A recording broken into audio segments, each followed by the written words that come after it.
Alright, let's see if this thing is working. And I do believe it is. So I just figured I'd do kind of a last minute thing. I haven't put a video up here in a few days at least. Been kind of busy with family and everything over the holidays. So I've got here some cotton yarn. And actually it's not going to be knitting at all, is it? It's going to be crochet. So I mislabeled the video to begin with. Well, the point remains, if you wanted to do it that way, you could. But I'm going to do it, yeah, why not? Let's show you how to make a simple little dishcloth. A good exercise for practicing. That you might get started on your own sort of knitting adventure.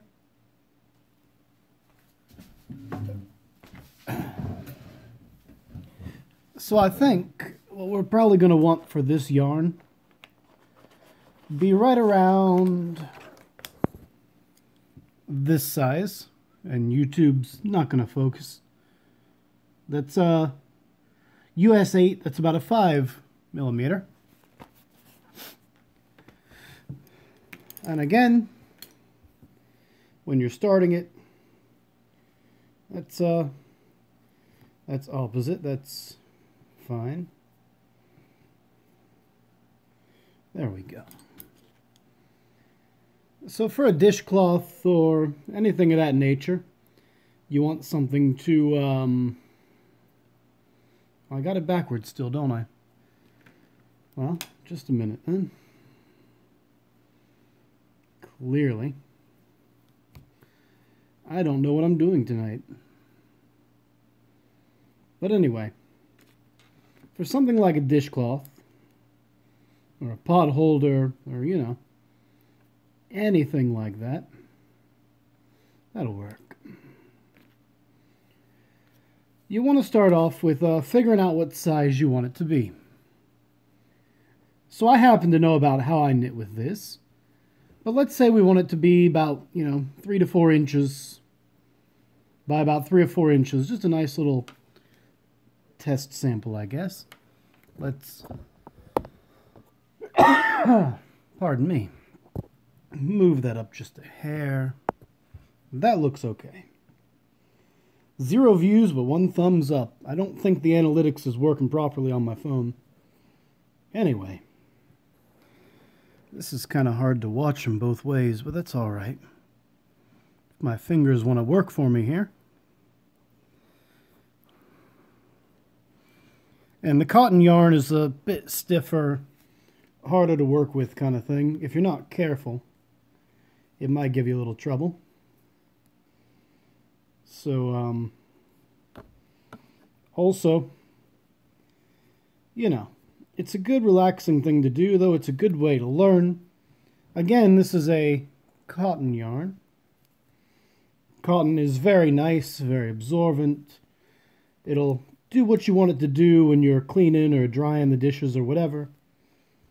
Obviously, you can make a much larger one. And again, this is just my method for casting on. Again, you can use whatever method you like. I like to leave a tail there in case I want to bring it in together or whatever. Nice thing about using these skeins here that have the cardboard center is you don't have to worry about anything, because you'll generally stick them on the floor and they'll just kind of pull off this way. Very nice. And again, this is just going to be a sample you want to work on. And you can see pretty well there, I think, what I'm doing. I really wish YouTube had more functions on the phone so I could refocus it properly. But you get the basic idea. We'll call this lesson 2. And, when you're casting on, once you get good at it, and it's been a minute since I've done it, once you get good at it, you go right through, bring it around so it's between them, pull it out, and drop it on, and so on. All right. The camera's kind of in the way, I guess. I could always tilt it up a little bit. Probably. Let's try that, actually. These are always test streams, aren't they? Someday I'll be really good at this.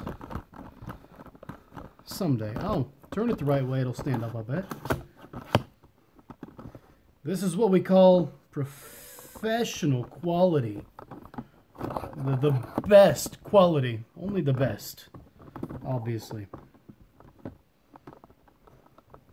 So anyway, that should work. That's just going to make it harder to see, isn't it? Well, great. Anyway, I don't really care if you see the tripod or not. So there, that's better. That's a little better. That gives exactly the same effect. All right. That makes it a little easier for me to have more room. You might be able to see a little better there.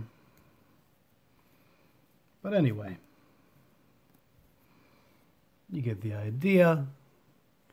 Dade L. Murphy says, how'd you learn this? I just picked it up one day, figured I was going to learn how to do it one way or another.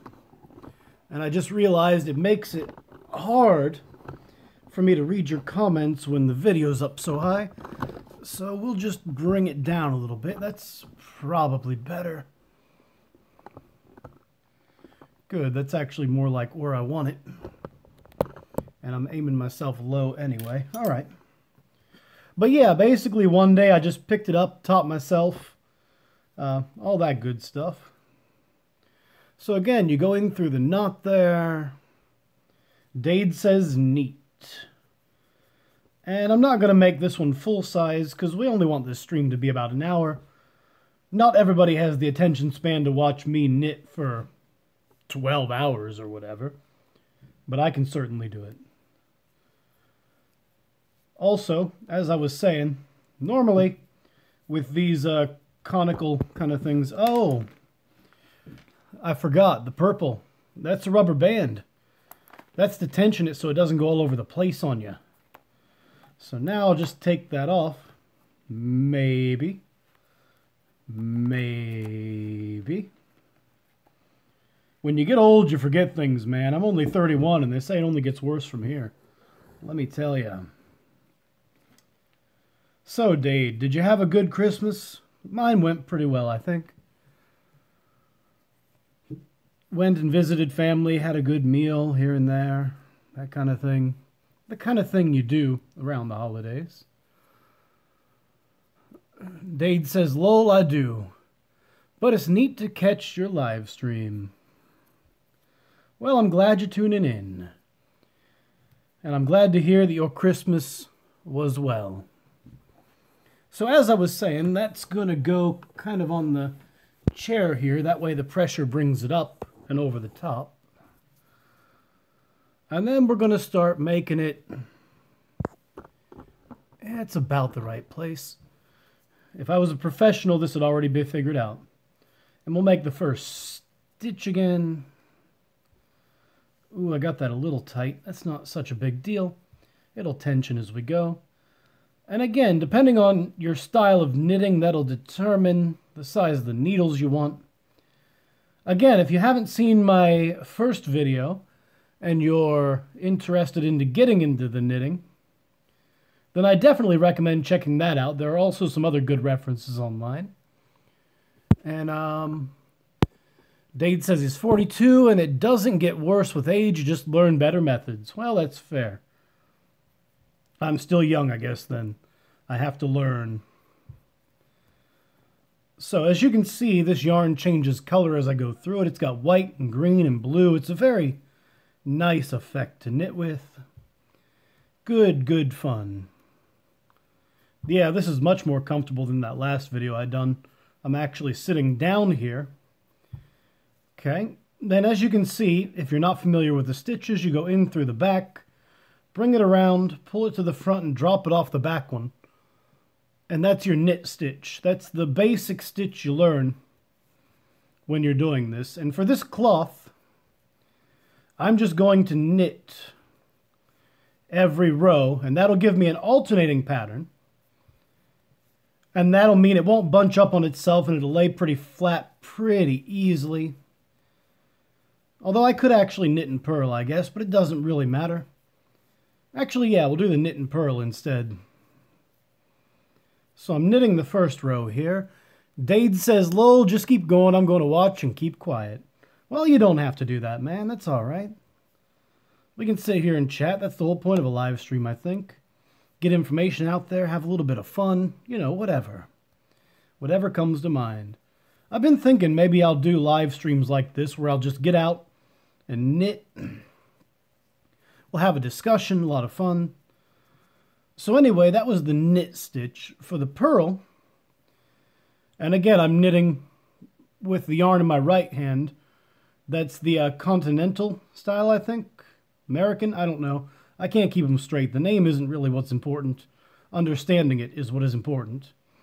And again, for tensioning it, I take it round that finger, and usually up through like that works for me. But sometimes it doesn't. So anyway, then when I want to do that, I throw it around. Purl, P-E-R-L. It's the opposite of a knit. So the purl, and I'll show you when I get this piece going here. The knit is the side that looks like a loop when you look at it on a piece of fabric. The purl is the bump on the opposite side. So once I get a couple rows going here, it'll show up a little easier. I'll also switch to my left hand because I prefer the yarn coming from that direction. If I were knitting completely in this style, I would have the yarn off to my right hand side instead of my left. But I like to start with the right hand because it gives me, better control over my initial tensioning, you see. And the whole idea of this live stream, this second lesson, is just to show you something you can follow along with. Oh, it fell on the ground. And Dade says, "Oh, so purl like in programming spelling." Yeah. And it's just an old-fashioned term, I guess. Let's see, where was I? Right there. And as you'll start to see here, again, a few rows and we'll have it really moving. This is where it's useful to learn to knit with both hands, because then if you're doing this, and normally, you know, your elbow's not going to be on a table. You're going to be hanging them off to the side. But if, for example, your right hand gets numb, then you can just switch to knitting with your left hand and letting the right hand stay mostly stationary until you get over it. Once you've been at it for a while, you kind of learn to loosen up and relax, and then your hands don't get so numb so quick. And sometimes you can even go days or weeks without getting them numb. It's also really good practice if you have any kind of nerve issues with the end of your fingers. It'll help work that out because it's good exercise for keeping everything very limber. And my hands have a tendency to not like to feel things. So it's very good. Also, I dropped that yarn over there somewhere. I'm not going to worry about it. It's on the floor. Alright, so you can't really see it yet, but that's the very first row there is the casting on. And what comes directly after it on this side is a knit. On the back side, you get just the opposite, is the purl. And again, it'll make more sense when I get several of them together. You'll be able to see it easier. And these needles might even be a little wide for this. But that's alright, because you're making a cloth, essentially, that you just want to clean dishes or dry them with, or wipe up a table with, or whatever. Bar rag, or a dish rag, or a dish mop, you might call it. Depending on your dialect or region of the world, I guess. So the weather got really cold here today, and I went and had my car looked at because brakes are kind of making a weird noise. But I get them up there, and the guy says they can't find nothing, so apparently it's just that time of year when the salt gets on them and corrodes the rotors a little faster than normal and causes them to make some noise. Now the other thing you might start to notice here, if you're using this kind of needle, especially, this is made from bamboo. You can get other wooden needles that are also very good. I like using bamboo when I'm doing cotton just because they tend to slip off each other a little nicer than if I'm using, say, for example, acrylic. The bamboo gets this really nice, shiny finish to it when you start wearing it in, almost like it's polished. And that's when you know you've started to use them just enough to break them in. The other thing is, they all have different levels of rigidity. And I don't really care for metal when I'm doing cotton either, because the metal points tend to be just a hair sharper, and it tends to like to go through the yarn rather than between the stitches. So again, if you look at a plastic, these things can be very flimsy, but some people like that for certain kinds of tensioning or different kinds of yarn. Again, I prefer mostly either the wood or the anodized aluminum, personally. For everyone, it's a different preference. So as you can start to see here a little bit better, you've got the pearls on this side, and you've got the knitting coming through there. But I still wouldn't really call that clear. So, here's what I was talking about, switching the hand that the yarn runs through. Now, whenever you start the purl side, and let's move my hand here. That's not going to work neither. Let's shorten this side and bring it in a little bit. That should work better. Get this one right about there. I apologize, that noise is probably terrible. Anyway. So what we do here is, when you're purling, I really should have set that camera up on the other side, but I am not smart, so that's fine. When you're purling, you're going to go in with the yarn in front of it, right? And you're going to drag it through the back side of the stitch. Let's see if we can get a good clear one there. So the yarn's around the tip, it's under that. You're going to kind of use the other needle to push against, and then you slip the stitch off, and that's your purl. So again, in kind of slow motion. This is why I prefer the continental style, I think they call it. It just tends to be a little faster when you get up to speed and you get comfortable with it. It's a lot of fun. Very relaxing when you get the hang of it, but very stressful until you do. That's like I've been learning a little bit of Japanese here recently. And I just understand a little bit. But it's very frustrating at first, because it's not really like English or Spanish or Latin or your Germanic languages like Norwegian or Swedish or Finnish. The grammar structure is different, but the language itself, the characters, the ideograms, for example, are more consistent in their sounds. There are very few diphthongs and that sort of thing.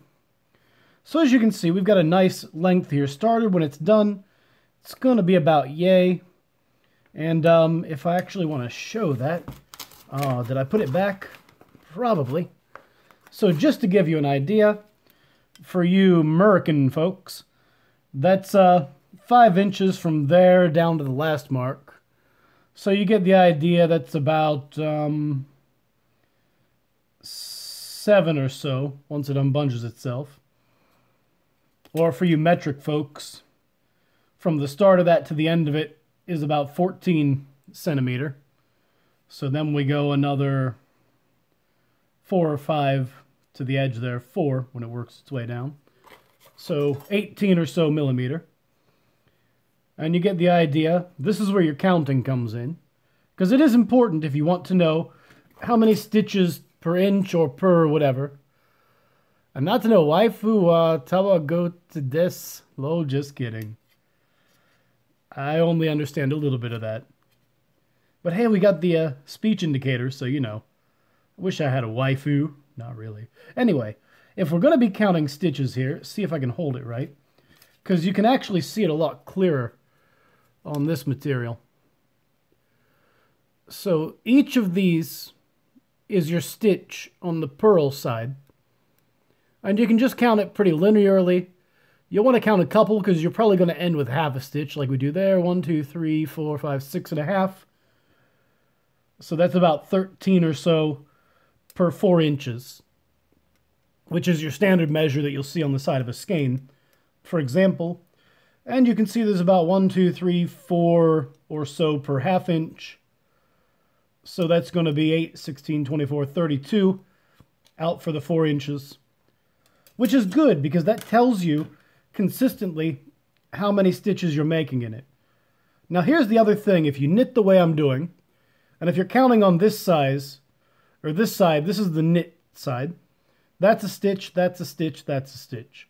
The center of the stitch is where the two come together. Or I've got that backwards. But basically, yeah, this thing here is one stitch. And that's the part I've got right here that I'll pick up with this other needle when I come back through it. So just to make sure we're all even in everything, let's, oh, is that going to give me enough slack? Probably not. Let me pick that up off the floor and try not to be a klutz this time. And put it back here on the floor where it makes more sense. It fell to the wrong side of the chair, you see. So anyway, actually this one might come out just the size I want. Could have made it a little smaller even. That's fine. All right, let's get everything right back where we want it.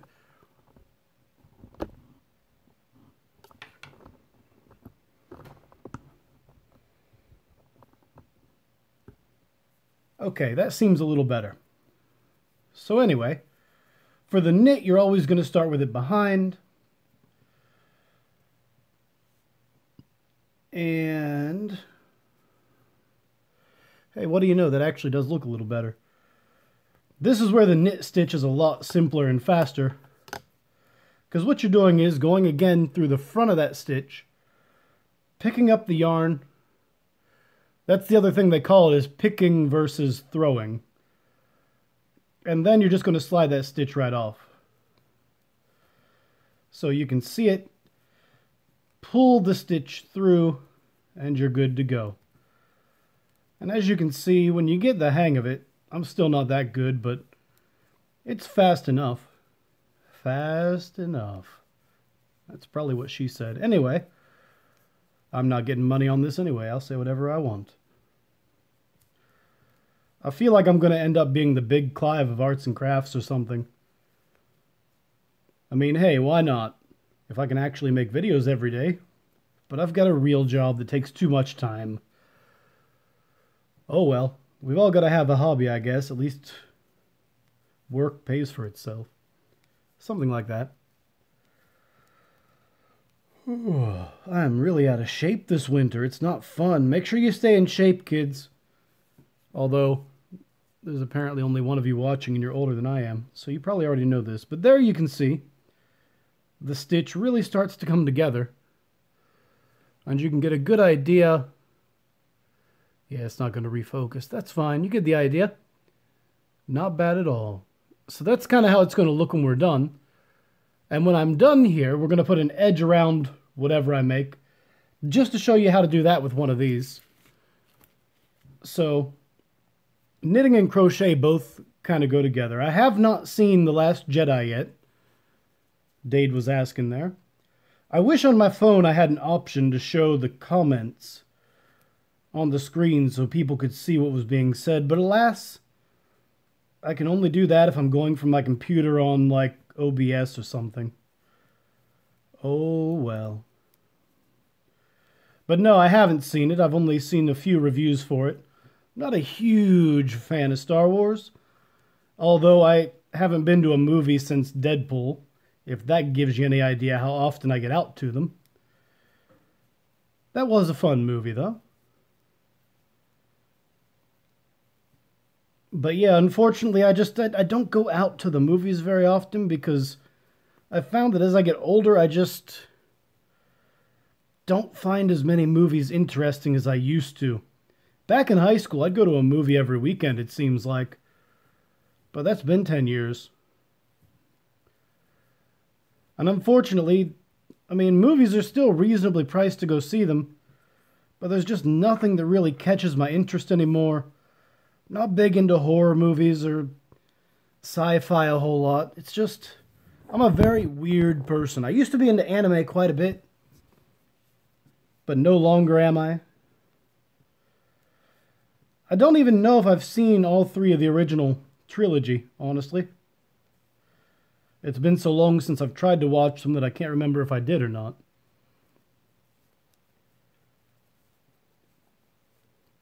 So unfortunately, I'm not very good at the whole sci-fi conversationalist thing. I was never really a big fan of Star Trek either, because I just didn't watch it much growing up, even though it's been on for 50 or 60 years now, I think. And Dade says, I haven't been to a movie since Wonder Woman with my kid, and then the last time before that was We're the Millers with my kid. I'm not familiar with the second one there either, so I don't know what that's about, I guess. I'm not...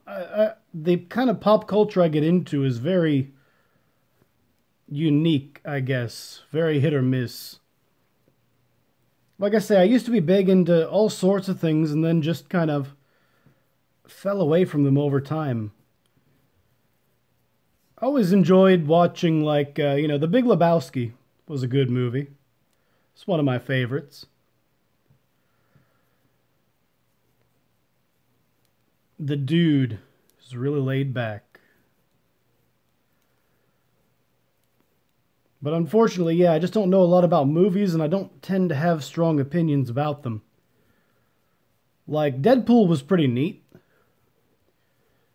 But then again, it wasn't really well acted or anything. It was just an interesting action flick, and that's what I like about it. And Dade says, I don't know why the comments don't just stay up for me. I'm not actually watching my own live stream. There we go. Also, apparently my phone ain't working quite right. It doesn't like to touch. Plot follows a small-time pot dealer. Convinces his neighbors to help him. Oh, okay. And you say, I'm not missing much these days. Yeah, it's unfortunate. Like, I kind of enjoyed the original new remakes of the X-Men movies they did 10 years ago or whatever. I remember back when we were in high school or college, I forget when it come out, Avatar, with the blue aliens on the planet with the unobtainium. That was fun to go see when I went to see it in the IMAX 3D. And then I remember going with a friend, a different friend later, to the local theater that just did it in regular 3D, I think, or 2D, I forget. Because the IMAX, I had to go about 3 or 4 hours away, and it ended up being a snowstorm. And just... Avatar was actually very good in 3D because it's visually appealing, especially if you can see the 3D effect very well. And I tend to be able to. Although I can see the 3D effect a lot better now if I'm not wearing glasses, I've noticed. If I have my contacts in, my depth perception changes a bit. My glasses, when I go to put them back on at night after wearing my contacts for a day, tend to look a bit fish-eyed and make me feel like I'm instantly drunk or something. But seriously, he says, I started going to the past and watching movies from the 1940s and 70s lately. Just finished 12 Angry Men. I've also not seen that, I don't think. You'd imagine by the fact that I go through magazines and stuff like this as often as I do, that I'd watch more older movies. But something about movies just doesn't catch my attention like it used to. Again, if it's a good movie, yeah, but then when I went to see Avatar in a regular theater, there was no real plot or anything. There was no real story, no real acting, no real anything of that nature. So to pay the $20 or so to go see it in an IMAX 3D, 10 years ago, that was a very fun experience. Like I say, on the way back, we even got caught in a snowstorm, and it took us an extra 2 hours to get home, I think. But it was still fun. But to go see it in the regular theater, it wasn't worth the $4 matinee or whatever. Because the movie is just not good if you don't have the visual 3D kind of action aspect that goes behind it. But again, that's just my opinion. Tron was exactly the same way, the second one, Tron 2.0 or whatever. That was very fun also to watch in like IMAX 3D. I think there's movie burnout these days. Yeah, I definitely agree. Older movies tend to have more substance to them. Speaking of which, if you enjoy that kind of thing, make sure you check out Beer and Board Games and the guys who do all that stuff, because they actually have one where they do reviews of old movies and stuff on the old leather couch or something in the basement. They also do the Beer and Board Games where they review beers and they play board games and they have different people on all the time. But yeah, they do a lot of cool stuff with old movie reviews and that kind of thing.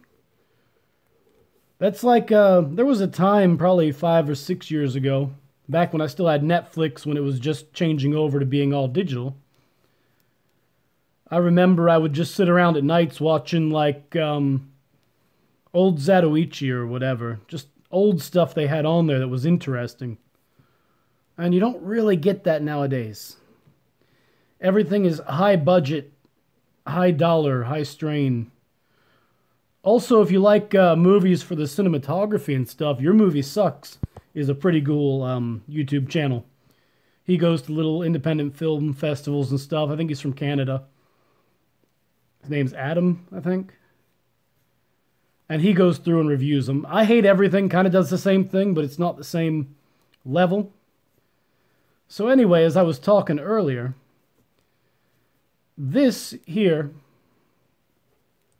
would be what you call the wrong side of the fabric. Let's see. Tron Legacy.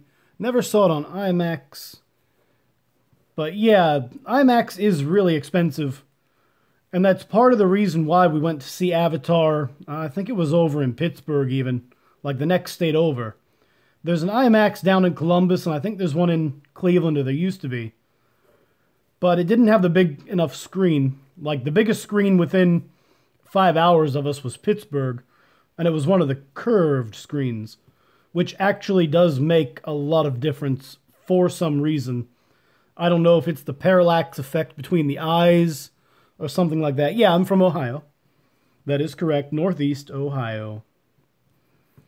I've mentioned that before, so that's not really a dox, I guess. Doesn't really matter. But anyway, as we were saying, there's the knit side. And it looks like what you'd normally call a knit fabric. The backside, he says, "Go Hawkeyes." I don't know which college that is. I know Ashland is the Hawks, I think. I don't know much sports very well. I went to college, but that doesn't really count, I guess. Because it didn't have a sports team. Oh well. He says he's in Iowa. Oh, alright. And there's the pearl side, which you may be familiar with, is what the inside of your fabric looks like if they don't felt it. Again, this thing right here. Oh, he says the Iowa Hawkeyes. All right, yeah, unfortunately, I don't know collegiate stuff very well. I am a sheltered individual, I guess. If we were talking 90s culture or stuff, I might be able to keep up. I don't remember anymore. It's like a different time. Did I do that first one wrong?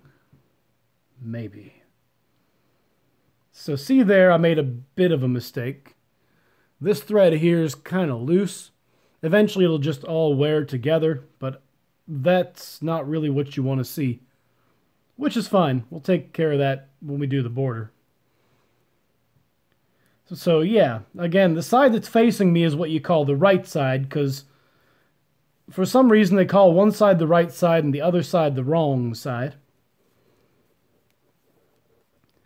And what that means is the right side, again, is the side that's going to face you.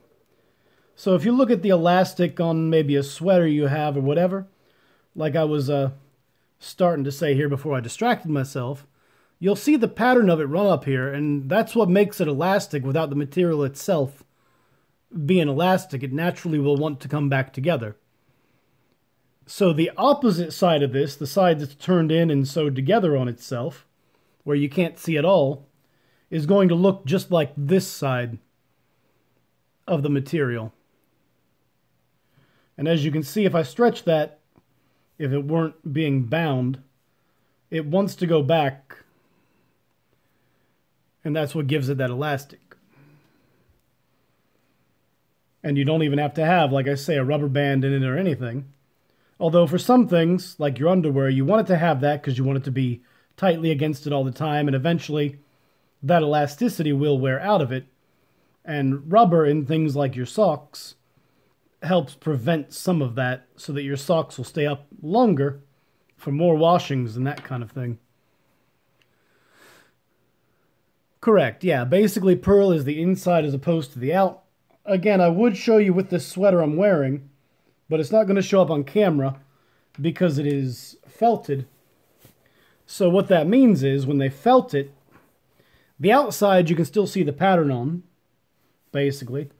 But the inside is going to look just like felt. If I can get it tight enough, you might be able to see some of it. Yeah, you can kind of see the pearl rows there. And it's neat because people don't normally think about it. But you can clearly see the difference between the two if you get rid of the fuzzy crap. Also along this edge here, if you look really close, you can probably see it. But yeah, that gives it the general idea. And this is just a fun skill anyone can pick up. It'll cost you, like that skein of yarn I think is $7 or something. You can buy them cheaper. You can get the needles used at Goodwill half the time. So again, pearl on this one. And again, this is going to be more like a sample piece because when we hit about 50 minutes, I'm just going to call it whatever it is. We're at about 37 minutes right now. So as you can see, when you get kind of fast at this, you can make pretty quick some things. And this is pretty simple. If you wanted to, you can actually put letters into it or pictures or whatever. You can follow a diagram, that kind of thing. Just by putting a pearl every once in a while on your knit side, you can put letters into it, kind of like embossing it. There's another technique I haven't picked up yet, which is called cabling, which has to do somehow with running stitches around something. And I don't have any examples of it at hand here. Otherwise I could show you. But that's also supposed to be a really useful way for putting extra rows in and making it look like it's knit throughout. So, you know, you learn something every day. You'll see it on sweaters a lot of times. It'll be like an embroidery pattern almost, but done with the knitting. But yeah, it's a good, fun, relaxing skill if you're trying to quit smoking or drinking, or you're trying to break another habit. This is a really good habit to pick up. And like I say, at first, it's very frustrating sometimes until you learn how to tension it and how to get your spacing right and everything, and getting used to the way this wants to stretch or bind and how tightly it needs to be and everything. The edges tend to be the worst for me. The other thing is, when you're knitting, oops, almost dropped that one. You don't want to get too close to the end of the needles when you're knitting. So what you don't want is to be way up here at the end and trying to pull your yarn through. Otherwise, you're going to tension it to the diameter of the tip of the needle rather than the whole needle. And it sounds silly, but it's a common mistake that people make at the beginning, is to get too much tension and get it wrong and pull it way up here and knit with just the tiny little first couple millimeters, when you really want to knit more like this pattern. You see. And as you can see, it's very repetitive, and after a while, that's where your stitch counter comes in and that kind of thing. If I wanted to, for example, I forget how many we said was in that. Let's do 3, 4, 5. Switch it. 1, 2, 3, 4, 5. Switch it, I guess. 1. Okay, we'll just do those last 10 stitches differently to demonstrate something for a few rows.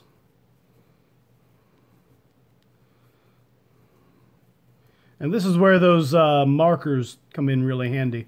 In fact, I'll throw those in on the next row here just to demonstrate it. Don't do that.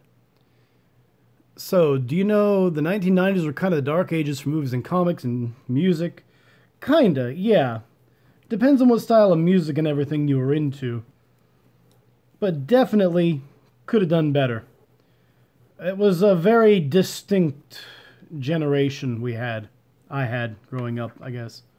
Because again, I'm only 31, so you can guess my age. So you can kind of see what I'm going to try to do here.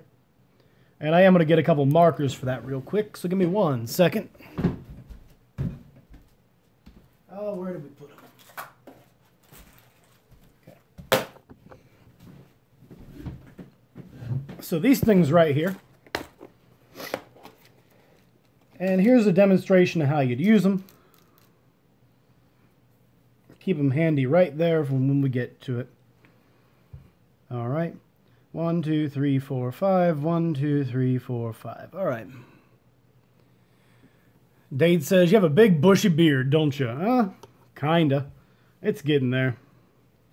I haven't shaved since November, I think. Because I did the no-shave November, and I didn't shave a couple days before the 1st, I think. So I'm tired of messing with it. I'm just going to let it grow out. Like I say, I'm just going to be the next Big Clive, but not for electrical stuff, probably. So why do you use markers? That's what we're going to show you here.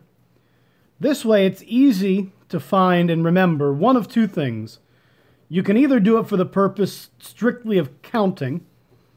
So you want to know that you have, let's say, 70 stitches.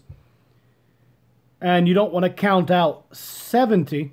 You just count out 10 tabs 7 times, or whatever. But the other reason you'd normally use them, for example, so when I was casting on, I could have put one of these in. And I could have put one in, let's say, every 1, 2, 3, 4, 5, 6, 7, 8, 9, 10, 11, 15, 3, 5. Oh, wait, shit. I messed up. If I want to avoid that, I could just put one in every 5, and then I can count those instead until I get to the number I want. And you can use them just as a method of counting. You can leave them in. And then if it doesn't look right, you can see where you've dropped one as you're going through or whatever. That's one of the counting things you can do with it. The other thing that's very simple here. 1, 2, 3, 4, 5. 1, 2, 3, 4, 5. So this will tell me, on the other hand, when I switch.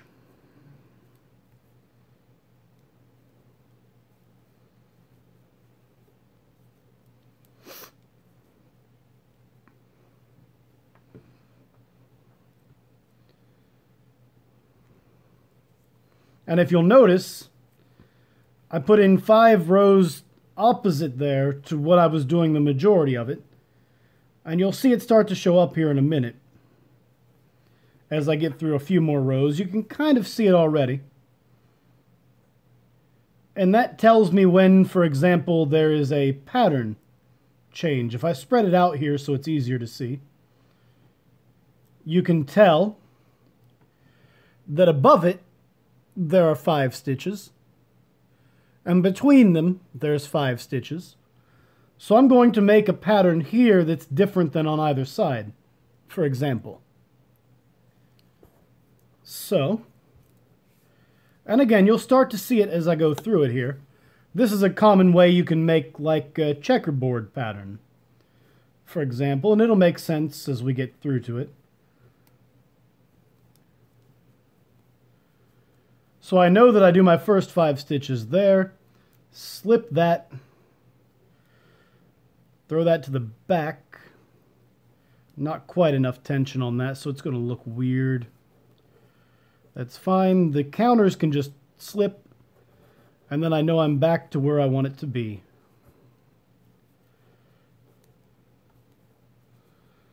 Okay. So let's pick up the pace here just a little bit. I could do the same thing all the way down the fabric if I wanted, but I just want to do this for an example.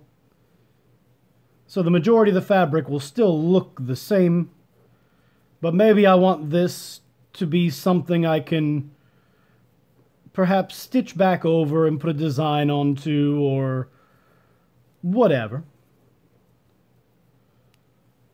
Again, that's not what I'm going to do with it. About 46 minutes right now. Maybe we'll make this an hour and 20. I don't know yet. You can kind of see it coming together. I got a little loose there, but the general idea will show up very clearly here in a few more rows. That's the other thing. The rows go across this way, and the columns go this way. The row is what you have on the needle, or what you're putting into the stitch currently. And if there's a lot of background noise, I apologize. My heater's going. You know, it's cold. It's middle of winter. All that good stuff. We got a little bit of snow outside, but not a whole lot. But enough to make the ground white for, you know, Christmas and all that. Hopefully a little bit of it will stick around until New Year's, and I won't freeze my toes off or anything. That'd be great. So again, just slip that off means it's time to bring it forward. And then, yeah, it is a lot of noise out there. Oh well, old houses do that. Put it to the back again. And I should probably tension that a little more. Not the end of the world, though. When you're switching between both of them, generally, you'll want to keep a little more tension right on that dividing line so it looks all right. Again, I got a little loose down there, but it's not the end of the world. And you can see what it's starting to do there as well. So, ooh, my left hand's starting to go a little numb. Probably from elbows on the table. That's all right. Old age does that to all of us. Some more than others, I guess. So go back and start with the majority style there. Good to go. Bring this up. You know you're going to switch it. Okay. A little more tension on that, just so it looks a little nicer. Oops. It is kind of annoying to do it this way, but it's all right.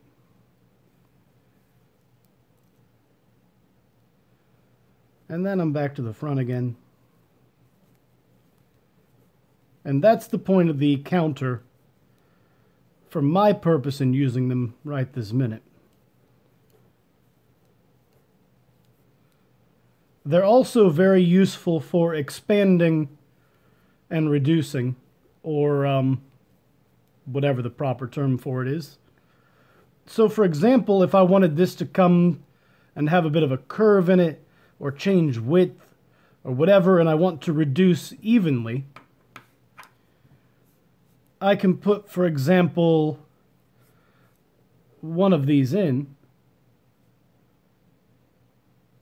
and then when I get to that, I can just say the one before it on this side, for example. I'll just stitch 2 together so they become 1, and then I can gradually bring it to a point or do it for 3 rows or whatever I need to do to make it whatever size I want it to be. They're just very common techniques. And Dade says, thanks for the video, Rev. I'll check out the rest later. I'm off to bed soon. Long day tomorrow. Peace. Well, I'm glad you could stop in. And thank you for tuning in, as always. And I'm actually going to get close to binding this off anyway. So let's do that. There won't be a whole lot left to watch.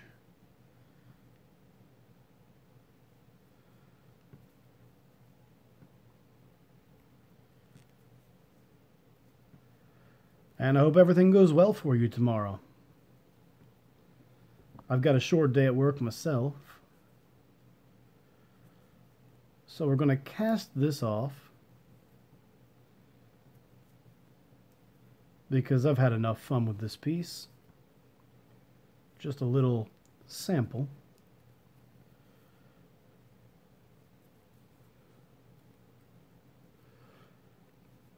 Yeah, not bad. 50 minutes so far. Just to make a nice little thing while we're sitting here talking.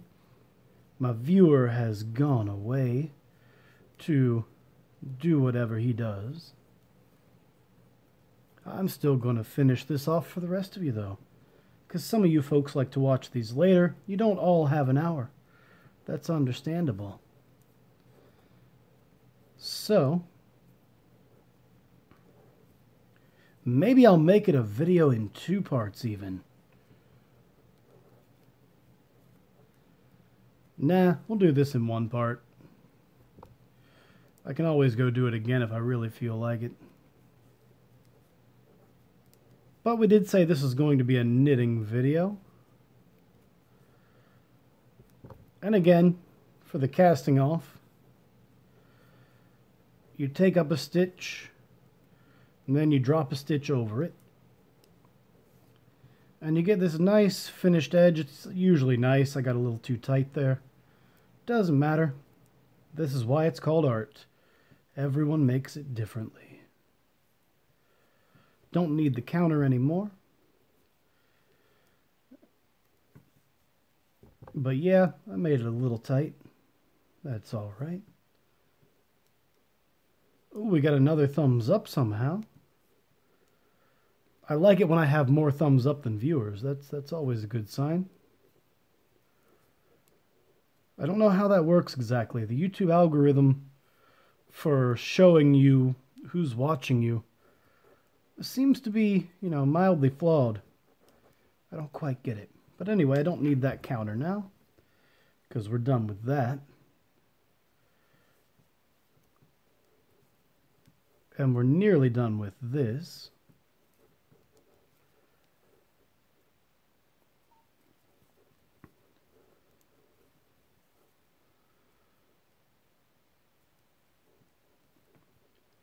Nearly done. Again, it's a very fun, relaxing activity. And then for the last bit there, we're going to pull that out a little bit. Pull up our needle, or hook rather. I don't care. It's a needle with a bend. And that'll cinch it off, but we're not actually done.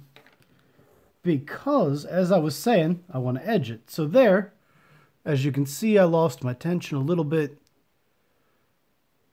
But it still looks okay. You can see it gets the opposite effect on the back, which is kind of the point. Just for demonstration on how to use those counters. Those markers, whatever you wish to call them. Right, so now we're going to edge the fabric with the tail that was left over. So what we'll do is, I want this to be like a treble. So we'll take that up 4. And since I want there to be the corner on the back side, I prefer to go through the top stitch right about there. So again, you probably didn't catch all that.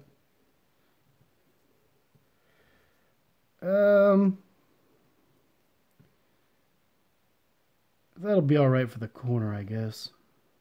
Yeah. This is a matter of aesthetic, but that's one too many I put on there for my preference. So we're going to take one of those out. That leaves me the stitch right before it. And again, we're going to put in a treble. So let's see if I can see it better. 1, 2, 3. And that one, you'll go through, you can't really see because of the lighting, the first stitch on the finished edge there. Drag this up, and again we're in the crochet now with the hooks. And slip it, slip it, slip it. I got it around too many times, didn't I? Because I am smart. That's exactly what I didn't want to happen.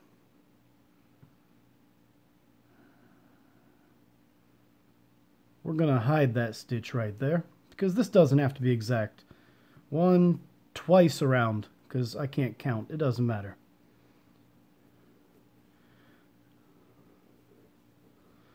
And then do the same thing.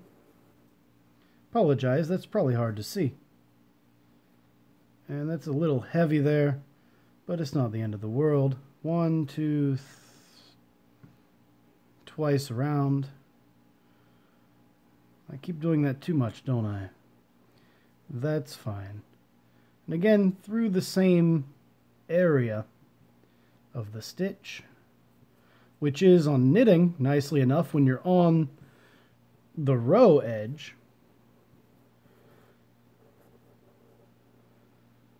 you're just going to go through the same set of stitches every time.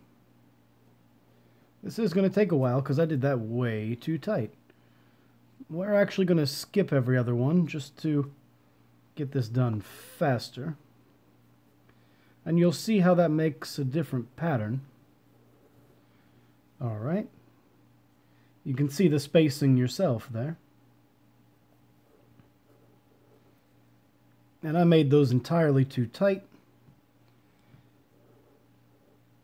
My bad. That's fine. It's not the end of the world. Learn to do your stitches right, and you might be okay. Don't count like me. I count like I'm drunk even when I'm sober. And you'll want to get a feel for the spacing of it yourself. So, screw it. I'm going through that. And I still can't count tonight. My bad. I don't do this very often. We're going under the stitch for a little bit of this edge, just to get the point across. Nope. How to count to 3. There, 3. All right.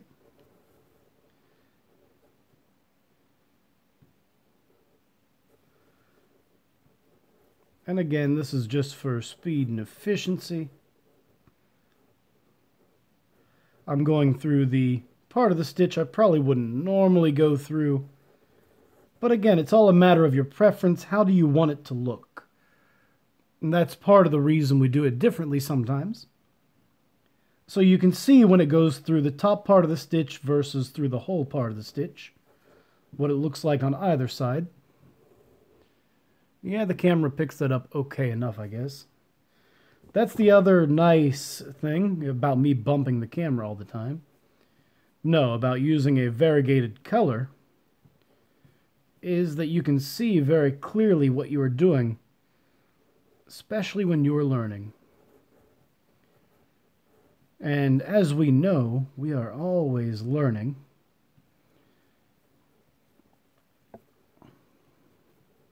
Now, realistically, you don't have to skip just one stitch at a time like I'm doing.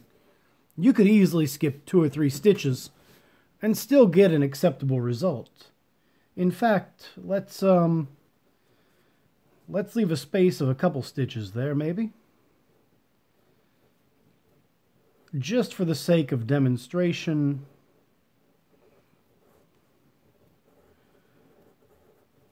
Okay. I made this longer than I should have. That's fine. Go right through there, because sometimes when you're edging, life isn't perfect. And you just have to do whatever works. That sounds a lot more naughty than it should, huh? Oh well. I'm going to go right through that one. bring it all together again. Go right through that one. And again, you'll get a feel for what you like to do. And as you can see, it makes a very different pattern depending on how closely or far apart you make them. Or depending on which stitch you decide to go through on the edge, or how many stitches you decide to go through. Oftentimes you'll have a pattern that simply tells you how to do it, and sometimes when you're freestyling, as we are right here, you will not. So anyway, you ask yourself an important question. What do you do when you get to the edge to make the corner uniform? Well, that's a really good question.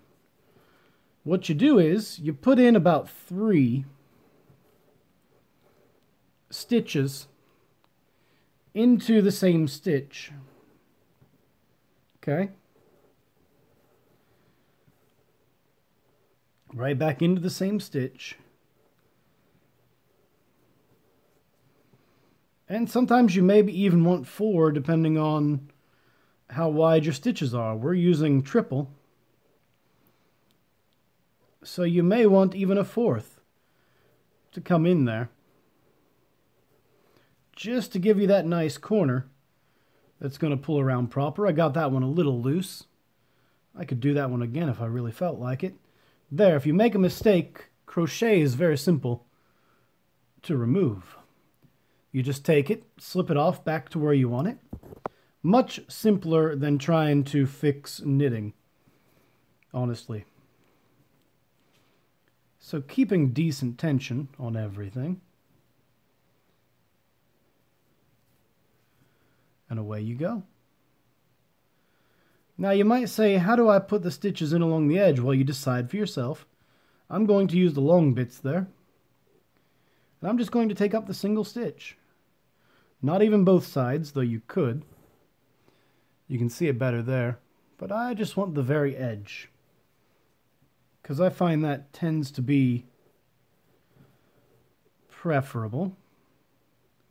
Just right in that one edge. And on there. Right in that solitary edge. Half a stitch, essentially. And the spacing on this is more gracious, just due to the fact that it's the column rather than the row. You know?